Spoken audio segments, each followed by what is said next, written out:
Well, gang of Lane, Carolina Jackpot coming at you. Just as I predicted, Syracuse blowing out Virginia right now, 13-0 in the second quarter. Should be a lot worse. Syracuse has turned the ball over twice, which is uncharacteristic of them. They haven't turned it over all year long until now. But surprise, Virginia hadn't been able to capitalize on it, which makes me ponder this and begs me the question. What is wrong with the Dabo Swinney coaching tree? I mean, does it go straight up? Was the only branch on that tree Brent Venables? Because he's the only one that's having any kind of success so far. And quite honestly, I could have told you this. I could have told you he would be the only one who's really having any success. Now, this is the recent coaching tree. Now, you can go back to some former coaches back in the day, you know, like your Billy Napier or something. I don't really consider that part of the Dabo Swinney tree.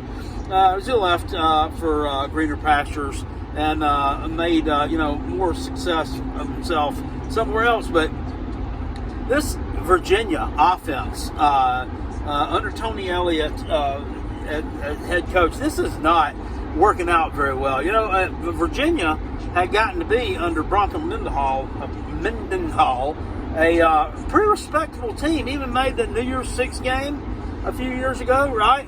Played Florida. What was that, 2019? So yeah, I mean that they got blown out by Clemson in the championship game here in ACC. But they become formidable. Blew out the Gamecocks, right? A few years ago, they embarrassed us in our home away from home, the Bank of America Stadium in Charlotte. But now, I mean, just absolutely abysmal. And it's 13-0 at this point. Missed 2 field goals. And then, so on fourth down just a minute ago, Tony Elliott was like, oh, no, I'm not going to put him out there to kick a field goal again. We're going for it on 4th and 3. What happens? Nothing. A big old fat milk dud. Nothing. A goose egg. Turned the ball over on downs back to Syracuse, which made me laugh because Tony Elliott is over here yelling at the field goal kicker after the kid missed his second one. And you know what? Well, Tony, how about your offense does a little bit better of a job?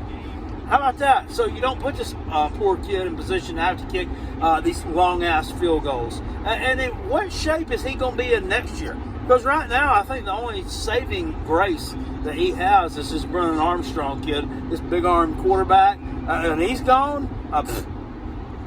Look out. I mean, this could end very badly. And I see this guy being another 3 years and out. Oh, and what about Jeff Scott down at South Florida?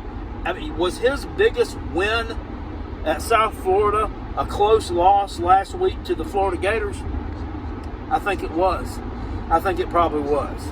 Because they were like 3-9 last year, 2-10. So they were terrible.